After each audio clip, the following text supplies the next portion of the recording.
साथियों साथियों हमने पिछली क्लास में देखा था कि कैसे एम एन रॉय ने अलग अलग राजनीतिक विचारों को प्रतिपादित किया है, उन राजनीतिक विचारों को रखा है। उनमें से हमने कुछ राजनीतिक विचारों को पढ़ा था। एक बार हम फिर से उसको रिवाइज कर लेते हैं।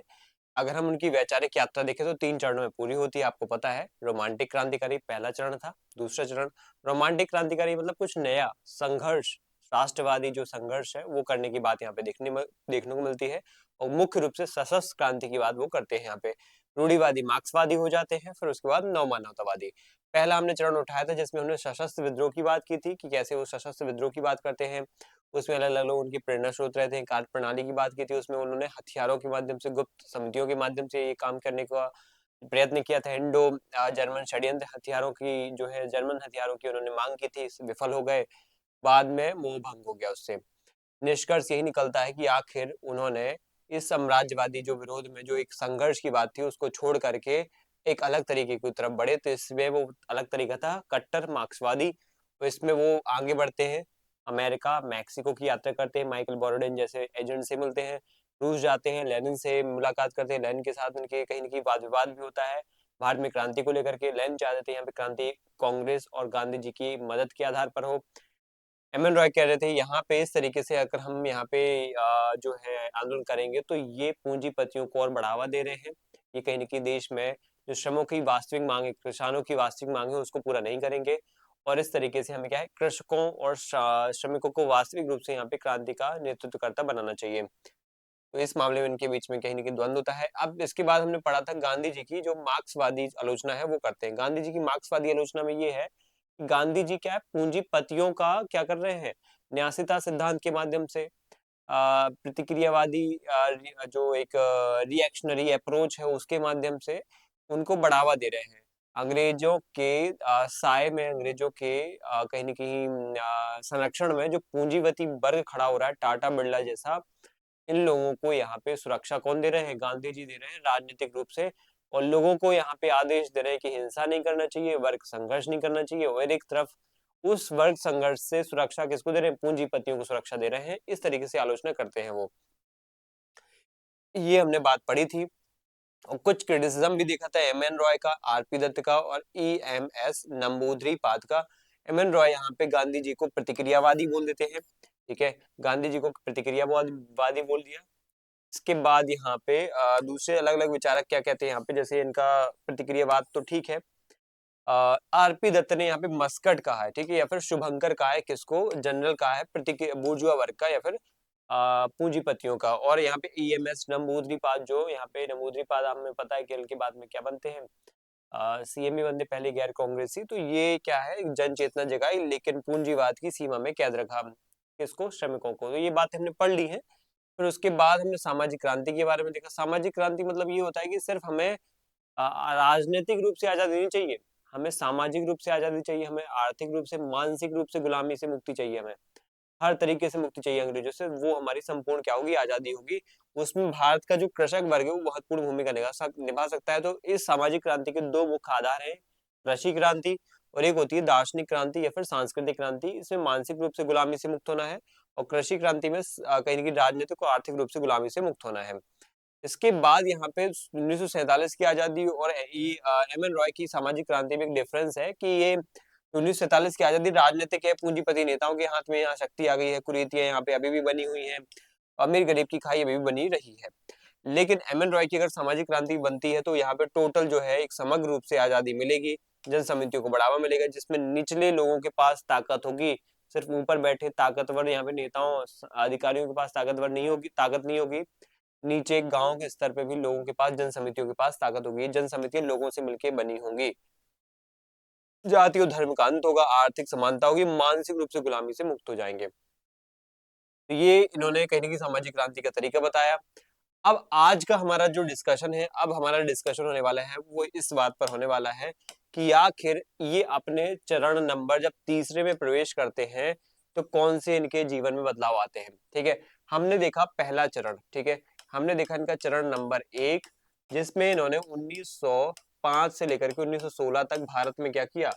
सशस्त्र संघर्ष को लेकर के, ठीक है, सशस्त्र संघर्ष को लेकर के राष्ट्रवादी विचारों को बढ़ावा दिया।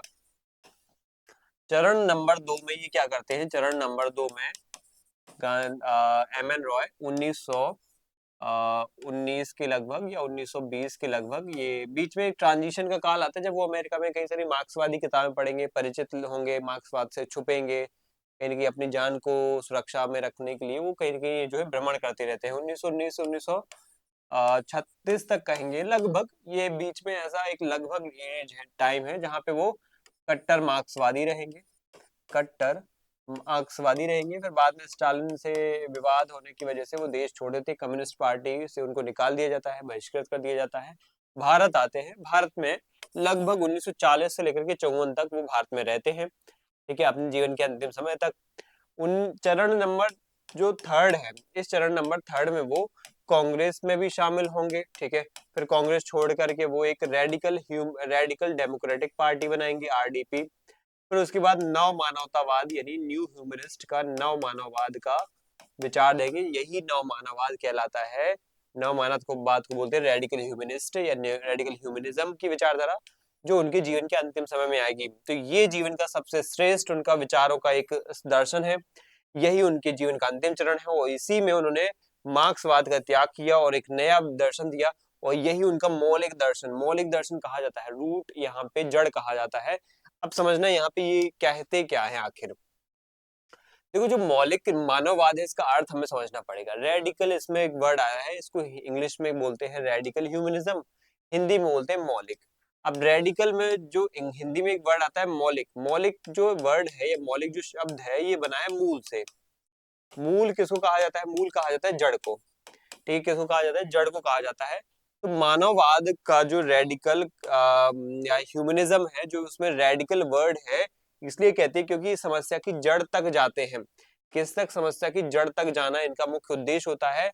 वो इंसान की समस्याओं का इलाज सरकार बदलकर ये धर्म का प्रचार करके नहीं करते, ये प्रचार करना चाहते हैं अन्य विचारक, है ना, जो अन्य विचारक ये धर्म का प्रचार करके और अलग अलग तरीकों से जो है ये सरकार बदल करके जो है बदलाव करना चाहते हैं, चेंजेस करना चाहते हैं। लेकिन ये जो मार्क्सवादी है, एमएन रॉय के, माफ कीजिए, एमएन रॉय के जो विचार हैं, मानववादी जो विचार है, वो यहाँ पर जो बदलाव करना चाहते हैं वो किस आधार पर, जड़ को चेंज करके, जड़ बदलो, जो दिमाग में घुसे हुए विचार है उनको बदलो आप, ऑटोमेटिक चीजें चेंज हो जाएंगी। तो उन्होंने बोला कि प्रॉब्लम यहाँ पे बाहर नहीं है।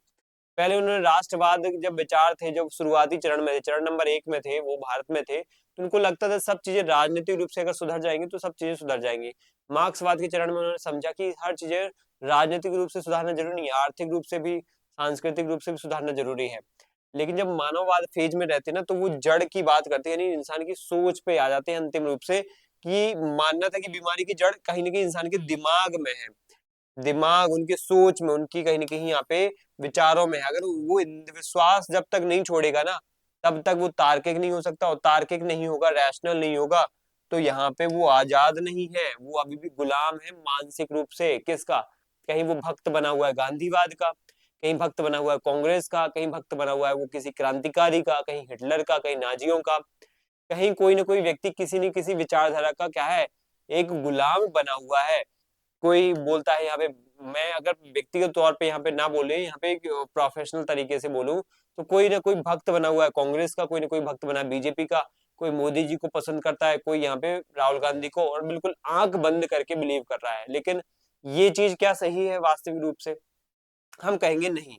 हमें यहाँ पे बहुत ही रैशनल होकर के चीजों को देखना चाहिए, आगे बढ़ना चाहिए, फिर जाकर के फैसले लेने चाहिए। तो सबसे पहले हम यहाँ पे बोलेंगे सर कि देखो, जो आप जिस तरीके से भी आप बढ़ रहे हो, सोच रहे हो, समझ रहे हो, उस पे किसी का यहाँ पे इनपुट तो नहीं है, कि आपके खुद के मौलिक विचार हैं। जब व्यक्ति खुद के मौलिक विचारों के आधार पर फैसले लेता है, वो आगे बढ़ता है, तो वो उसकी वास्तविक आजादी है, वो उसकी वास्तविक क्या है, मानव केंद्रित स्वतंत्रता है। अगर वो थोड़ा भी प्रभावित हो रहा है इनकी बातों से, उनकी बातों से, उनके विचारों से, इनके विचारों से, इनकी सोच से, तो वो खुद की सोच को महत्व नहीं दे पाएगा, खुद की वास्तविक आजादी का उपयोग नहीं कर पाएगा। तो एम एन रॉय यहाँ पे सरल शब्दों में ये कहते हैं कि मानववाद उनका ये कहता है कि भगवान के भरोसे मत बैठो, किसी नेता के पीछे भी मत भागो, अपनी बुद्धि, अपनी रीजन का इस्तेमाल करके तुम ही अपने भाग्य के विधाता बन जाओ। यही क्या होता है, मौलिक मानववाद होता है ये, ठीक है, ये बात हमें पता होना चाहिए। इसके बाद यहाँ पे हमारा एक जो महत्वपूर्ण पॉइंट आता है मौलिक मानववाद में, वो आता है यहाँ पे कि ये मौलिक मानववाद जिसे क्या है, वैज्ञानिक मानववाद या नव मानववाद, ये दो वर्ड भी याद रखना है आप लोगों को। मौलिक मानववाद को यहाँ पे वैज्ञानिक मानववाद और नव मानववाद भी कहा जाता है। नियो या साइंटिफिक या रैशनल भी बोल सकते हैं उसको, रियो साइंटिफिक या रैशनल, ठीक है। रैशनल भी बोल सकते हैं, तार्किक मानवतावाद, ठीक है। हम तर्क करते हैं तभी तो वैज्ञानिकता आती है। तो एम एन रॉय के राजनीतिक दर्शन का अंतिम और सर्वश्रेष्ठ चरण कौन सा माना जाता है? यही 1946 से 47 के आसपास शुरू हुआ और बहुत समय तक चलता रहा। इन्होंने यहाँ पे ना तो कम्युनिज्म यानी वही मार्क्सवाद की जो साम्यवादी विचारधारा है, ना तो उसका पीछा किया, अंधभक्ति की, है ना। देखो किसी और के विचारों, जब वो किसी और को यहाँ पे मानववादी बनाना है तो पहले खुद बनेंगे ना वो। जब हमें किसी और को हमें मानववादी बनाना है तो मैं बोलूंगा तुम ये ऐसा करो, तुम वैसा करो। जब लोग मेरी बात को फॉलो करेंगे, जब मैं खुद करूंगा उसको फॉलो, ठीक है। मैं किसी और को आदेश पहले ना दूं, पहले खुद उसको फॉलो करूं फिर किसी को आदेश दूं, ये ज्यादा बेटर होगा। तो उन्होंने पहले खुद ही अपनी विचारधाराओं को, जो वो किसी और से सीख के आए थे, पढ़ के आए थे, उन सबको त्याग दिया। राष्ट्रवाद तो पहले त्याग दिया, कम्युनिज्म भी त्याग दिया, और ना ही जो पश्चिमी लोकतंत्र है वो संसदीय लोकतंत्र, उसको भी त्याग दिया, वो भी नहीं है सही। और असली आजादी वही दिला सकता है जब उन्होंने नए दर्शन के प्रतिपादन किया। और नए दर्शन मुख्य रूप से कहा जाता है इस समस्या की जड़ तक क्या है जाने का काम करता है, और समस्या और समाधान दोनों की जड़ मनुष्य के खुद के विचार हैं। अगर मनुष्य खुद नहीं बदलेगा ना तो कोई चांस नहीं है कि वो आसपास की चीजें, परिस्थितियां बदले। यहाँ पर मूल मंत्र क्या कहा गया है? अगर मैं बोलूं कि आखिर उस मौलिक मानववाद का मूल मंत्र क्या है, आखिर वो कहना क्या चाहता है, उसका क्या उद्देश्य है, तो मनुष्य ही सभी चीजों का मापदंड है। ये बात कहीं की प्रोटोगोरस का कथन है, और यही सेम बात यहाँ पे मानववाद के विचार में एम एन रॉय भी दोहराते हैं, क्या कि मनुष्य ही हर एक मापदंड का क्या है, केंद्र है, हर चीज का मापदंड है, हर चीज का क्या है, सेंटर पॉइंट है या स्टैंडर्ड है। इस दर्शन में ना तो ईश्वर, ना राष्ट्र, ना कोई वर्ग महत्वपूर्ण है, सबसे महत्वपूर्ण खुद व्यक्ति है। व्यक्ति है तो यहाँ पे सब है, व्यक्ति नहीं है तो कोई भी नहीं है, कोई भी व्यवस्था नहीं है। अगर मैं बोलूं यहाँ पे चुनाव हो रहा है, ठीक है, लेकिन चुनाव किसके लिए हो रहा है? एक सरकार बनाने के लिए हो रहा है, ठीक है। वो सरकार बनेगी तो किसके लिए होगी? ठीक है, किसके लिए होगी? वो देश में क्रियाओं, मतलब अलग अलग कानूनों को बनाएगी, उन कानूनों का क्या करेगी, क्रियान्वयन करेगी। क्रियान्वयन में अगर कोई भी विवाद आता है तो उसमें न्यायपालिका उसका कहीं ना कहीं निपटारण करेगी। तो पूरी व्यवस्था है, आखिर अल्टीमेट उसमें फायदा किसको पहुंचेगा? वो एक समाज, एक जनता को, एक समुदाय को। समुदाय केंद्रित व्यवस्था होना चाहिए। मान लो समुदाय के लिए वो कहीं ना कहीं हानिकारक है या लाभदायक नहीं है, तो हम उस व्यवस्था को ही चेंज करें ना। जरूरत क्या है? व्यक्ति को यहाँ पे केंद्र में रख करके काम करना। तो व्यक्ति इंडिविजुअल मैटर करता है, ना कि सीधा अंधविश्वासी तरीके से ईश्वर पे निर्भर हो जाओ, ना कोई तर्क का उपयोग करो। ईश्वर ने व्यवस्था बना दी है, हमारे भाग में यही लिखा था, हमारे तो यहाँ पे किस्मत में यही लिखा था, हमें तो यही भुगतना पड़ेगा, तो भुगतते रहो फिर। इसलिए यहाँ पे क्या है, आप कभी भी उस चीज से नहीं निकल पाओगे। तो आपको कहीं ना कहीं खुद स्टेप्स बढ़ाने पड़ेंगे। मनुष्य को हर प्रकार की गुलामी, मानसिक, चाहे धार्मिक हो, राजनीतिक हो, आर्थिक हो, मानसिक रूप से आपकी विचारधारा कहीं ना कहीं प्रभावित हो लोगों से। जैसे पूंजीवाद की विचारधारा आपकी नहीं है, आपके दिमाग में डाल दी है कि पैसे ज्यादा कमाने चाहिए, हर चीज का यूज एंड थ्रो, भोक्तावाद, ये दिमाग में विचार डाले गए हैं। आपका मन भी नहीं कर रहा है कोई चीज को कहीं की परचेस करने का, खरीदने का, लेकिन आपको दिमाग में एक ऐसा भाव पैदा करवाया जाएगा कि आपके जीवन में अगर ये चीज नहीं है तो आप कहीं के पीछे रह जाओगे दुनिया से, ये हो जाएगा, वो हो जाएगा। मान लेते हैं आपको जो है इंग्लिश का कोर्स नहीं करना है, लेकिन आपको आसपास ऐसे ऐड दिखाए जाएंगे कि इंग्लिश नहीं पढ़ी तो आपका ये रुक जाएगा, वो रुक जाएगा, जीवन ही खत्म है इंग्लिश अगर आपको नहीं आती है तो, है ना। तो इस तरीके से लोगों को एक एक जो है नीड क्रिएट करवाई जाती है, और नीड क्रिएट करवा करके दिमाग में मतलब विचार ऐसे क्रिएट करवाए जाते हैं, और वो गुलामी में एक प्रकार से हिप्नोटाइज होकर के और क्या कर लेता है, वो चीज को खरीद लेता है, उस कोर्स को खरीद लेता है कि इंग्लिश पढ़ना है मुझे। तो क्या सही है? इंसान यहाँ पे खुद के थॉट, उसको खुद नहीं चाहिए थी इंग्लिश, कोई उसको जरूरत भी नहीं थी, कोई नौकरी भी नहीं चाहिए थी उसको ऐसी कोई, वो कर रहा था नौकरी पहले से ही। लेकिन दिमाग में एक अर्जेंसी क्रिएट हुई, एक यहाँ पे आपात सी आकस्मिक स्थिति बना दी जाती है, जिससे व्यक्ति खुद के विचारों को महत्व न देकर के सामने के द्वारा क्रिएट किए गए, इन्फ्लुएंस किए गए विचारों पर भरोसा करता है, और फिर यहाँ पे क्या करता है, मानसिक रूप से चीजों को उसके अनुसार करता है। धार्मिक गुलामी मतलब ये होता है कि व्यक्ति धर्म के नाम पर कहीं न कहीं अंधविश्वासी जीवन जी रहा है और कोई बदलाव नहीं आ रहा उसमें। राजनीतिक गुलामी तो आपको पता है, राजनीतिक रूप से किसी दूसरे देश का दबाव हो, और आर्थिक गुलामी मतलब आर्थिक रूप से आप क्या हो, दबे कुचले हो, आप शोषण के लिए अनुभव कर रहे हो, तो ये सब इसमें आ जाएगा। अब मौलिक मानववाद में और क्या आ जाएगा, मौलिक मानववाद में तीन आधार स्तंभ देखने को मिलेंगे, three pillars of radical humanism. पहला यहाँ पे पिलर मिलेगा स्वतंत्रता, जिसको हम सब जानते हैं, स्वतंत्रता मतलब हर टाइप की स्वतंत्रता, सिर्फ राजनीतिक नहीं, सिर्फ राजनीतिक नहीं बल्कि जैविक आवश्यकता को भी इसको हमें हमें मतलब सिर्फ राजनीतिक नहीं, हमें आर्थिक, सामाजिक, ठीक है, सांस्कृतिक, हर चीज को यहाँ पे चाहिए। तो स्वतंत्रता कोई राजनीतिक उपहार नहीं होता है, बल्कि एक जैविक आवश्यकता, ये बायोलॉजिकल एक अर्ज है, नीड है, डिमांड है, रिक्वायरमेंट है, आपको चाहिए ही पड़ेगा। बिना राजनीतिक स्वतंत्रता के आपको कोई सारी चीजें जो है नहीं मिल पाएंगी, तो राजनीतिक तो मस्ट है, और भी चीजें जरूरी हैं। मनुष्य का जन्म प्रकृति में जीवित रहने के लिए संघर्ष, स्ट्रगल फॉर एग्जिस्टेंस से हुआ है, यही संघर्ष मानवीय स्तर पर स्वतंत्रता की इच्छा बन जाता है। मेरा अगर जन्म हुआ है तो मैं यहाँ पे क्या करता हूँ, सबसे पहले कुछ चीजों से संघर्ष करूंगा, चाहे जीवन में अलग अलग चीजों की कठिनाइयां हो, अपने खुद के विकास को लेकर के मुझे कई सारे संघर्ष से भी गुजरना पड़ता है। और ये संघर्ष जो है अलग अलग स्तर पे देखने को मिलते हैं, और ये क्यों हो रहे हैं, क्योंकि मैं अपनी स्वतंत्रता को बना करके रखना चाहता हूँ, इसलिए ये संघर्ष हो रहे हैं। ठीक है, ये बातें हमें पता होना चाहिए। इसके बाद मनुष्य की प्रगति का एकमात्र पैमाना यह है कि वह कितना स्वतंत्र है। अगर एक व्यक्ति अगर एक व्यक्ति को हम ये बोले कि वो यहाँ पे उसका जन्म हुआ है, और अगर वो स्वतंत्र नहीं है, तो वो क्या अपना राजनीतिक विकास कर पाएगा? राजनीतिक विकास तो वैसे भी नहीं कर पाएगा, क्योंकि स्वतंत्र नहीं है। आर्थिक रूप से दबा कुचला होगा, सामाजिक रूप से दबा कुचला होगा।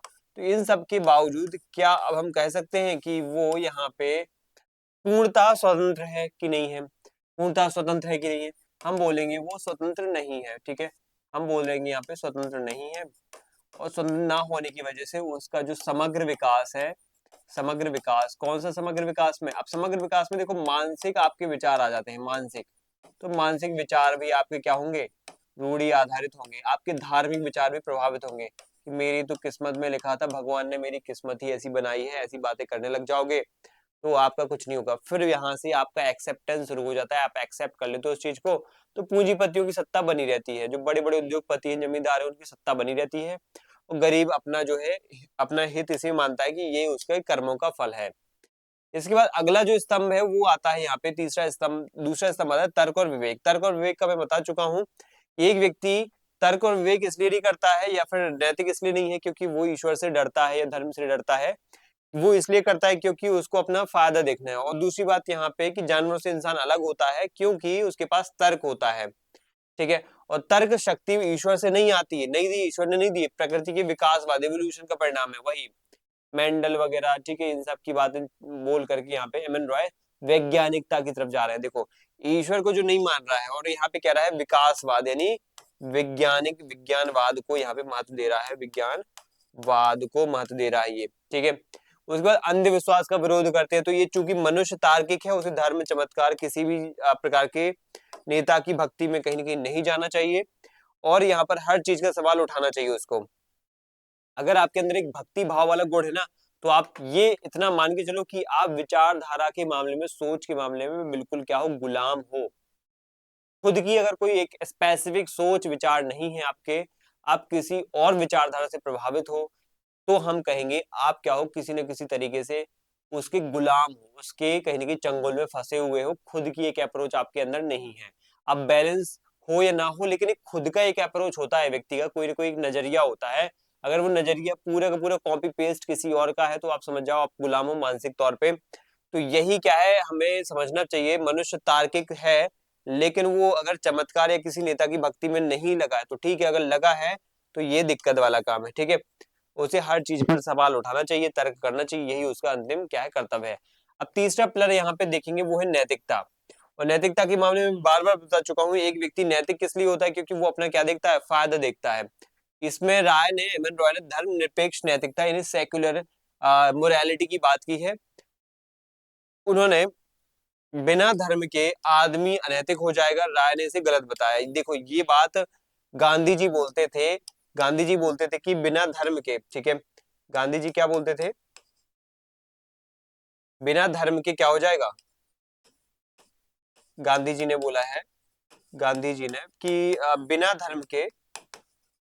धर्म के सब नष्ट हो जाएगा, नैतिकता खत्म हो जाएगी, नैतिकता समाप्त हो जाएगी, नैतिकता समाप्त हो जाएगी। तो क्या ये सही बात है? बिल्कुल सही बात है ना? गांधी जी की बिल्कुल बात सही है, लेकिन एम एन रॉय कहते हैं नहीं, धर्म सबसे बड़ी चीज नहीं होती है, बिना धर्म के अनैतिक हो जाएगा या नैतिकता खत्म हो जाएगी।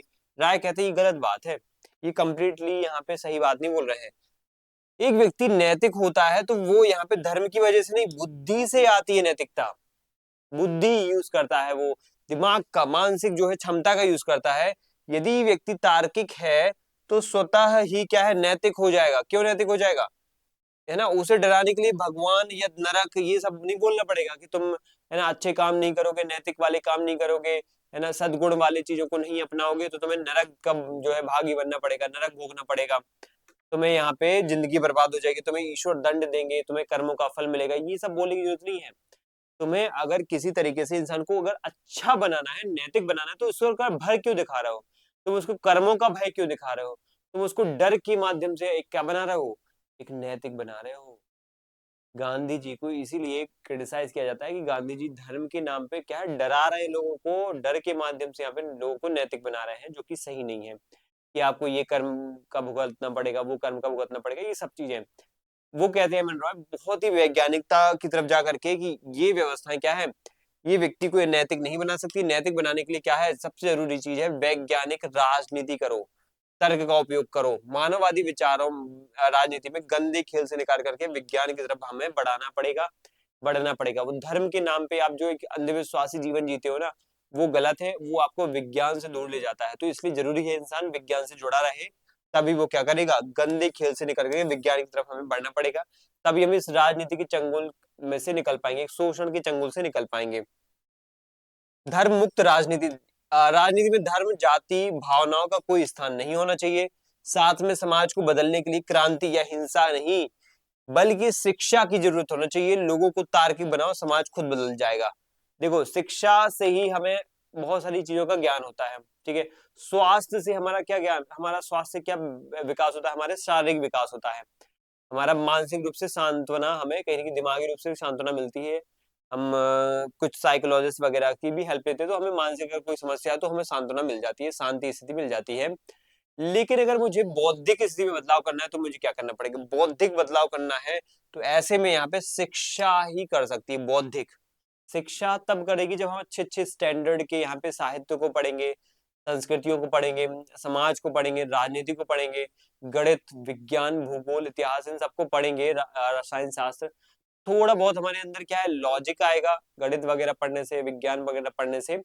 और हमें ये आर्ट्स ह्यूमैनिटीज की चीजों को पढ़ने से हमें जो है सिनारियोज दुनिया के पता चलेंगे, हमें अपनी भी एक जो बौद्धिक क्षमता है उसका भी विकास कर पाएंगे। तो इस तरीके से क्या होना चाहिए, समाज में एक शिक्षा बहुत बड़ा रोल निभाती है। इस तरीके से समाज में क्या होना चाहिए, एक वैज्ञानिक राजनीति होना चाहिए या फिर नैतिकता आधारित व्यवस्था होना चाहिए। चलो, ये हो गया है हमारा। इसके बाद यहाँ पे मौलिक मानववाद, रेडिकल ह्यूमनिज्म को लेकर के यहाँ पे अलग अलग विचार हैं, जैसे राय की आलोचना क्या है, ठीक है, और मौलिक मानववाद का विकल्प क्या है, ठीक है। अब यहाँ पे समझो मार्क्सवाद की विचारधारा को लेकर के इनके क्या विचार हैं, ठीक है, आलोचना क्यों करते हैं।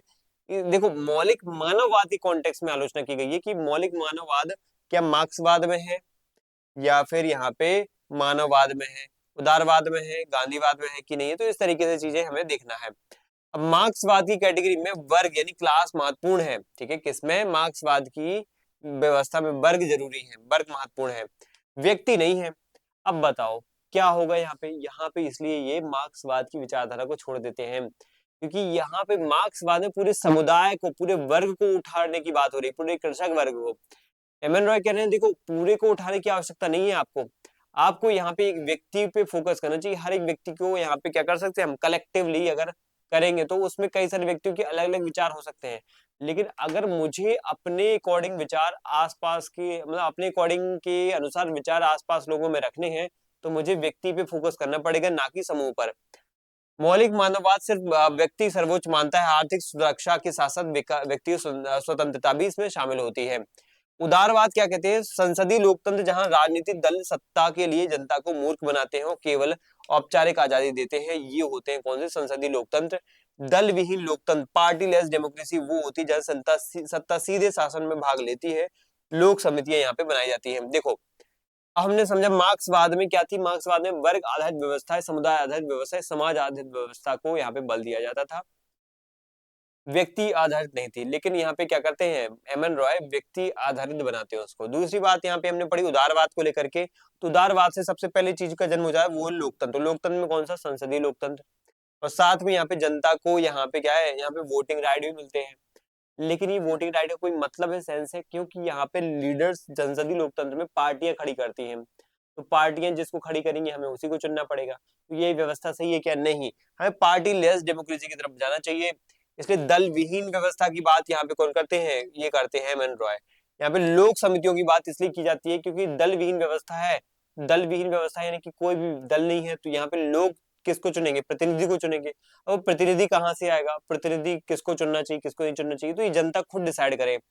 तो इसके लिए क्या करेंगे, छोटे छोटे एरियाज में जन समितियां बना देंगे कि तुम्हारे यहाँ पे एरिया में कौन लीडर बनेगा, तुम्हारे एरिया में कौन लीडर बनेगा, इस तरीके से। तो इस तरीके से जब चीजें होती हैं तो वो जाकर के क्या करती हैं, हमारे देश में इस प्रकार के दल विहीन लोकतंत्र को बढ़ावा देंगी। बाद में ये जयप्रकाश नारायण भी सीखते हैं इसको। धर्म और रहस्यवाद पर आधारित है ये गांधीवाद, और ये मनुष्य की भाग्यवादी बनाता है। एम एन रॉय इसलिए आलोचना करते हैं, गांधीवाद की भी करते हैं, देखो उदारवाद की भी कर डाली क्योंकि संसदीय लोकतंत्र घटिया होता है, मार्क्सवाद की कर डाली क्योंकि वो समुदाय केंद्रित होता है, व्यक्ति केंद्रित नहीं होता है, और गांधीवाद की इसलिए कर डाली क्योंकि गांधीवाद पूंजीपतियों को क्या करते हैं, यहाँ पे मौका देते हैं और भाग्यवाद को बढ़ावा दे रहे हैं। जबकि ये क्या है, क्या कर रहे हैं एम एन रॉय, विज्ञान तर्क पर आधारित है, मनुष्य के को भाग्य विधाता मानता है, ठीक है। एम एन रॉय यहाँ पे क्या है, मनुष्य को भाग्य विधाता मानता है, ईश्वर को भाग्य विधाता नहीं मानता। ईश्वर जो कर रहा है वही अंतिम सत्य है, वही होगा, वही होना चाहिए। इस चीज को आपको पता होना चाहिए। ये सबसे महत्वपूर्ण और सबसे बड़ा क्या है, एक सिद्धांत है यहाँ पे एम एन रॉय का, जो हमने यहाँ पे डिस्कस कर लिया है। अब हमारा जो डिस्कशन होगा मेनली एम एन रॉय, इसका और थोड़ा सा हम निष्कर्ष तौर पे देखते हैं। विश्व बंधुत्व की बात इन्होंने बोली इसमें। अब विश्व बंधुत्व की बात इसमें ये बोलते हैं कि जैसे एक व्यक्ति है, वो व्यक्ति ही केंद्र में है, ठीक है, व्यक्ति ही केंद्र में इन्होंने रखा है, व्यक्ति केंद्र में रखा है, यानी मानव को केंद्र में रखा है। मानव बोल दो या व्यक्ति बोल दो, एक ही बात है। अब मानव केंद्र में रखा है, समुदाय को नहीं रखा है, न समाज को रखा है। तो व्यक्ति के लिए सबसे जरूरी क्या होती है भावना यहाँ पे, कि विश्व बंधुत्व की भावना यहाँ पे बहुत जरूरी है। ज्यादातर लोग राष्ट्र को लेकर के बहुत कहीं की क्लियर रहते हैं कि मुझे तो अपने राष्ट्र से प्रेम है, राष्ट्र की पहली प्रायोरिटी होना चाहिए, मेरे राष्ट्र की पहली क्या है, प्राथमिकता होना चाहिए। तो विश्व बंधुत्व की भावना खत्म हो जाती है। लेकिन एम एन रॉय कहते हैं राष्ट्रवाद जो है, शुरुआत में खुद राष्ट्रवादी थे, वो बात अलग है, लेकिन बाद में त्याग दिया इन्होंने। तो ये कहते हैं कि राष्ट्रवाद होना पूरे विश्व के लिए कहीं ना कहीं नुकसानदायक होता है। एक राष्ट्र की जब मैं बार बार सोचूंगा, अपने देश के बारे में सोचूंगा, तो दूसरे देश से नफरत करूंगा, या नफरत की भावना भी बढ़ेगी, और दूसरा देश फिर मुझसे भी नफरत करेगा।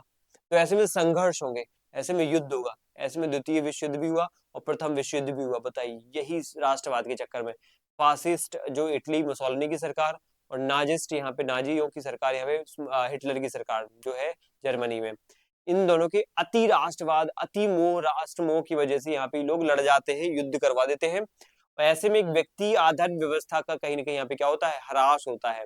व्यक्ति को क्या चाहिए आखिर, उसको युद्ध नहीं चाहिए, उसको यहाँ पे सुरक्षा चाहिए। युद्ध तो सरकारों को चाहिए जो सेफ्टी से अपने अपने निवासों में बैठी हुई है, लड़ रहे हैं हमारे सैनिक यहाँ पे, ठीक है। तो मानववाद कहीं ना कहीं क्या करती है, इस राष्ट्रवाद की विरोधी है।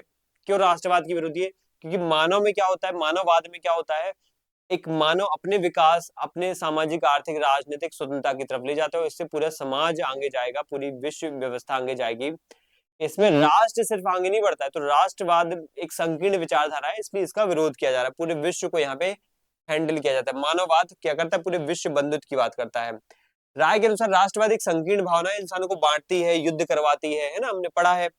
मुक्त मनुष्यों के विश्व संघ है ना, जो व्यक्ति यहाँ पे इस राष्ट्रवाद की विचारधारा से या फिर बहुत ही कुटिल टाइप की विचारधारा से मुक्त हो जाता है, स्पिरिचुअल कम्युनिटी ऑफ फ्रीडमैन, इसकी कल्पना करते हैं। उनका कहना है कि एक मौलिक मानववाद के लिए पूरी दुनिया ही उसके देश जैसी है या देश है। अगर तुम मानववादी हो, तुम मानव के अंदर में रख रहे हो, तो तुम पहले क्या करोगे, हर देश के मानव को यहाँ पे इज्जत दोगे, सम्मान दोगे, किसी से झगड़ा नहीं करोगे। चाहे वो पाकिस्तान का हो, चाहे चीन का हो, चाहे कंबोडिया को, चाहे वेनेजुएला को, चाहे अमेरिका का हो, हर देश के नागरिक को तुम महत्व दोगे, क्योंकि तुम खुद मानव केंद्रित हो। एक व्यक्ति अगर मान लो अमेरिका का है और वो भारत आकर के जॉब कर रहा है, और भारत का व्यक्ति कोई जाकर के अमेरिका में काम कर रहा है, तो हम दोनों को सम्मान दे रहे हैं। भारत के लोग यहाँ पे अमेरिकी लोगों को सम्मान कर रहे हैं, और भारत के लोगों का सम्मान अमेरिका के लोग कर रहे हैं, वहां पे कोई जॉब करने जा रहा है। तो ये दिखाता है कि हम मानव केंद्रित हो चुके हैं, हमें फर्क नहीं पड़ता कोई आ जा रहा है। ठीक है, हमने सबको मौके दे रखे हैं कुछ ना कुछ स्तर पे। हाँ, नियम भी है, कायदे भी है सबके अलग अलग, लेकिन हमने सबको मौका दे रखा है। तो मानव केंद्रित होने से हमारे बीच में क्या है, जुड़ाव होता है आपस में, आपस में देश जुड़ते हैं, और देश जुड़ते हैं तो विश्व बंधुत्व की भावना बढ़ती है। ठीक है, तो यही दुनिया के लिए उन्होंने ये नव मानववाद की विचारधारा को क्या है, रखा था। इसके बाद एम एन रॉय के मौलिक मानववाद या नव मानववाद और दुनिया के अन्य विचारक जैसे पश्चिमी उदारवाद, मार्क्सवादी और गांधीवाद के मानववाद में एक बुनियादी अंतर है। वो बुनियादी अंतर हमें देखना है कि मानववाद के मामले में अलग अलग विचार, मानववाद मतलब ये होता है कि मानव को केंद्र में रखना, जैसे गांधी ने भी मानव को केंद्र में, व्यक्ति को केंद्र में रखा है।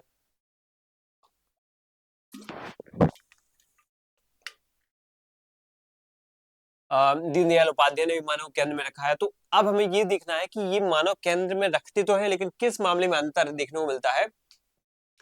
यहाँ पे एक बेसिक अंतर अगर देखोगे ना, गहराई में पढ़ेंगे, बेसिक अंतर देखोगे तो अन्य विचारक धर्म के मामले में मानव को केंद्र में रखते हैं, ईश्वर के आधार पर राष्ट्र से जोड़ने की कोशिश करते हैं। वहीं एम एन रॉय बहुत आगे बढ़ के विज्ञान और तर्क पर आधारित मानव को केंद्र में रखते हैं कि विज्ञान आधारित होना चाहिए मानव को, ये तर्क आधारित होना चाहिए मानव को। ठीक है, जबकि यहाँ पे अदर विचारक जो है उनको धार्मिक नैतिक बनाने के पे ज्यादा जोर देते हैं। एम एन रॉय का जो मौलिक मानववाद है, और अन्य विचारकों जैसे गांधी है, मार्क्स है, उदारवादी है कई सारे, उनकी मानववाद कैसे हैं। तो सबका मानववाद हम डिस्कस करेंगे, चाहे मौलिक मानववाद इनका हो, ठीक है, मानववाद हम चाहे एम एन रॉय का हो, या मानववाद यहाँ पे चाहे अन्य विचारकों का हो। सबसे पहले हम अगर आधार देखें, किसका आधार देखें, एम एन रॉय का, तो एम एन रॉय कहते हैं कि कोई भी अगर मानववादी है तो उसको तार्किक, वैज्ञानिक, भौतिकवादी और मनुष्य प्रकृति के विकास का परिणाम है, इस तरीके की अप्रोच को लेकर के बात करेंगे कि व्यक्ति यहाँ पे सिर्फ ईश्वर की देन नहीं है, व्यक्ति के अंदर जो सोच विचार है वो ईश्वर की देन नहीं है, धर्म का देन नहीं है, वो उसने खुद विकसित किए हैं वैज्ञानिक अप्रोच या वैज्ञानिकता की माध्यम से। अगर अन्य विचारकों की हम बात करें तो ये धर्म, आत्मा, गांधी जी और अरविंदो जैसे लोग बात करते हैं, मनुष्य को ईश्वर की संतान बताते हैं। अर्थव्यवस्था को लेकर के यहाँ पे मार्क्स सोचते हैं कि मनुष्य आर्थिक प्राणी है। ठीक है, मनुष्य आर्थिक प्राणी है, उसको बस आर्थिक चीज तक किसने केंद्रित कर दिया, मार्क्स ने। मनुष्य को सिर्फ ईश्वर की संतान के रूप में केंद्रित कर दिया, नहीं धार्मिक और पौराणिक कथाओं, माइथोलॉजिकल चीजों से केंद्रित किसने कर दिया यहाँ पे, अरविंदो, गांधी ने।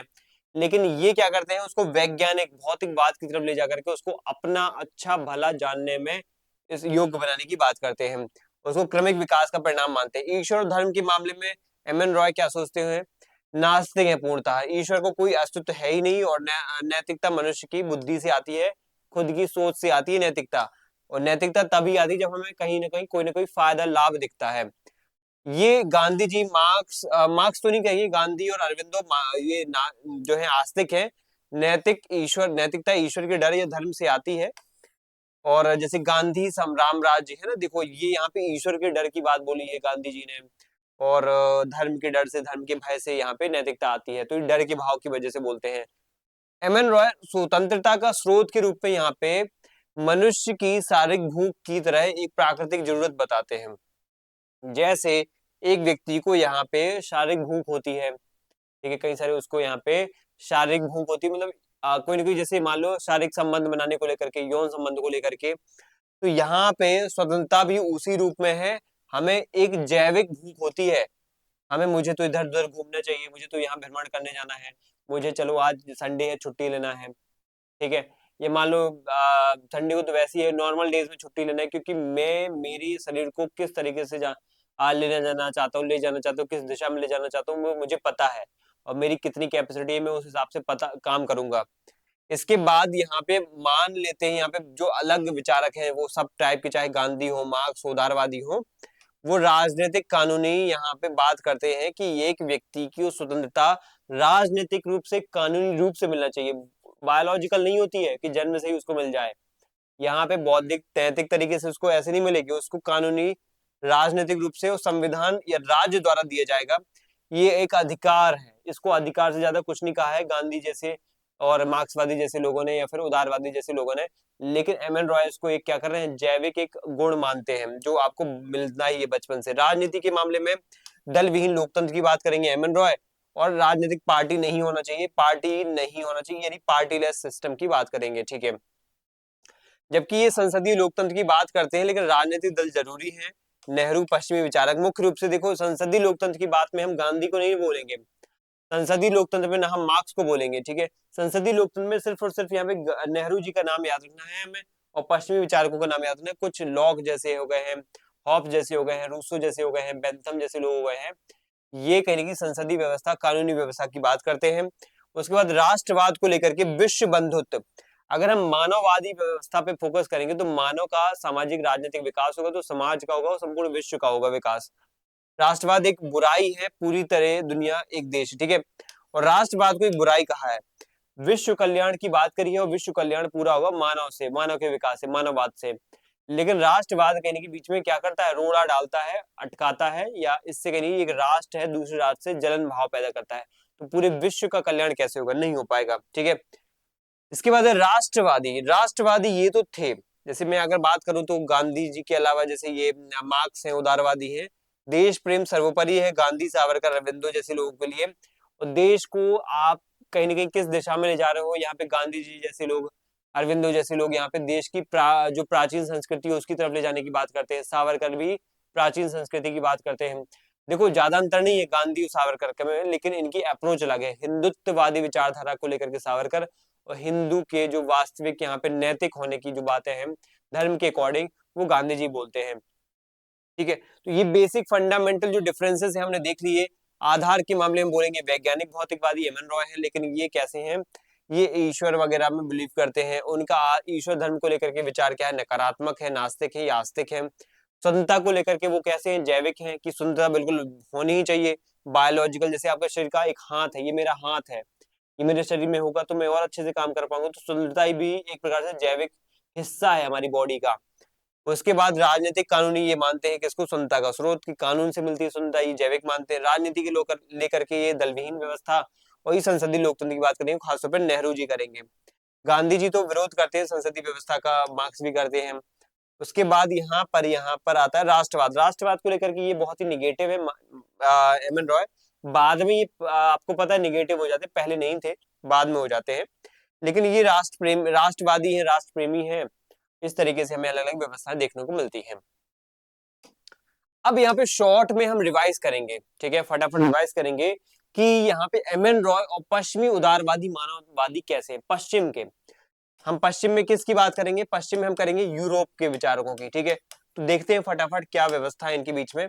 अगर मैं बोलूं पश्चिम के विचारक जैसे जॉन लॉक है, मिल है, इनकी मानवतावाद या मानववाद की बात करते हैं, लेकिन रॉय राय से कैसे अलग है ये। तो उदारवादी जो कहते हैं, ये उदारवादी जो पश्चिमी उदारवादी ये कहते हैं कि संसदीय लोकतंत्र होना चाहिए, जहां पे चुनाव होगा, पार्टियां होंगी, चुनाव पार्टियों के माध्यम से लोगों के मत, मेरा मत कब सुना जाएगा, जब मैं वोट देने जाऊंगा, जब मैं वोट दूंगा तब मेरा मत, मेरा विचार, मेरी सोच दिखेगी दुनिया के सामने, और मैंने अपने लीडर को चुना है ये भी दिखेगा। ये संसदीय लोकतंत्र के माध्यम से लोगों को मानववाद लेके आना चाहते हैं। उदारवादी, पश्चिमी उदारवादी संसदीय लोकतंत्र मताधिकार के माध्यम से मानववाद को लेके आना चाहते हैं। लेकिन एम एन रॉय क्या करते हैं, ये संसदीय लोकतंत्र को धोखा मानते हैं, और पार्टियां जनता को मूर्ख बनाती हैं। और तभी ये मानववाद आएगा जब दल विहीन व्यवस्था होगी, क्योंकि दल विहीन व्यवस्था में पार्टी नहीं होती, व्यक्ति केंद्र में होता है। व्यक्ति को क्या चाहिए ये मैटर करता है। जबकि यहाँ पे ये क्या कह रहे हैं, एम एन रॉय कह रहे हैं, हो क्या रहा है, कांग्रेस, कम्युनिस्ट पार्टी या कोई ना कोई पार्टी यहाँ पे उनकी खुद की पार्टी की भी वो भंग कर देते हैं आगे जाकर के। ये पार्टियां क्या कर रही हैं, पार्टियां क्या कर रही हैं, मुख्य रूप से अपने निजी स्वार्थों को बढ़ावा दे रही हैं, ठीक है। इसके बाद यहाँ पे हम बात करेंगे, यहाँ पर हम बात करेंगे एम एन रॉय और मार्क्सवादी मानववाद में। तो मार्क्स भी मानववाद की भलाई चाहते हैं, लेकिन राय इससे सहमत नहीं थे। मार्क्स यहाँ पे किस मामले में थोड़ा अलग है, मार्क्स पूरे वर्ग या पूरे समाज को महत्वपूर्ण मानते हैं। यहाँ पर व्यक्ति की कोई कीमत ही उन्होंने बताई है। वो राज पार्टी को भी कुर्बान, यहाँ पे व्यक्ति को राज पार्टी के लिए कुर्बान करने की बात करते हैं, एक श्रमिक को, वर्ग को, ठीक है। एक श्रमिक वर्ग की जो पार्टी है, सर्वहारा वर्ग की पार्टी, कम्युनिस्ट पार्टी, ठीक है, उसमें श्रमिक है, किसान है, उस पार्टी के लिए संघर्ष करना हर व्यक्ति का परम कर्तव्य है। व्यक्ति को यहाँ पे कोई कठिनाई परेशानी आ रही तो उसको कोई प्राथमिकता नहीं है, लेकिन उस वर्ग को कोई समस्या नहीं आना चाहिए, ये बात पहली यहाँ पे रखी जाती है। यानी वर्ग, क्लास की इंपॉर्टेंस है यहाँ पे, क्लास, ठीक है। लेकिन व्यक्ति की इंपॉर्टेंस कहाँ पे है? एम एन रॉय के विचारों में ये पार्टी राज को कोई महत्व नहीं देते हैं। ये कहते हैं ये स्वतंत्रता को नहीं छीन सकते हैं, और राय ने कहा है मनुष्य ही सभी चीजों का मापदंड है, पार्टियां, दल, वर्ग ये मापदंड नहीं है।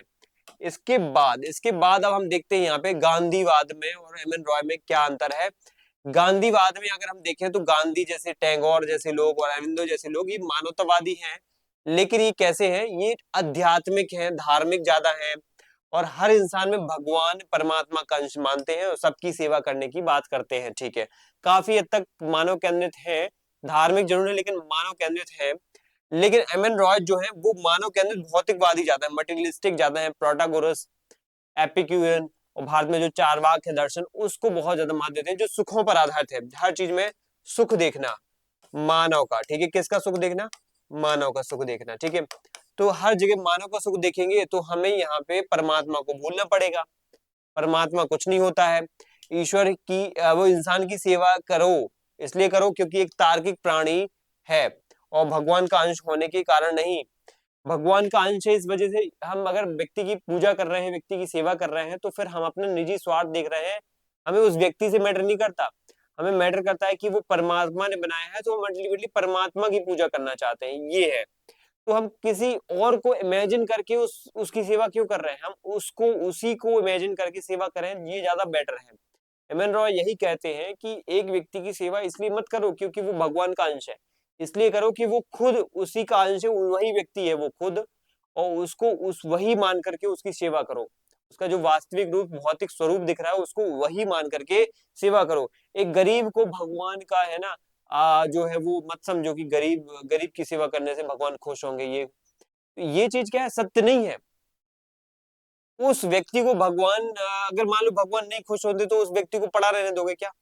एक व्यक्ति भूखा मर रहा है, ठंड से ठिठुर रहा है, अगर मान लो हमें पता चलता है कि अगर हमने इसको खाना नहीं दिया तो भी मर जाएगा, तो हमने उसको खाना दे दिया, है ना, बढ़िया।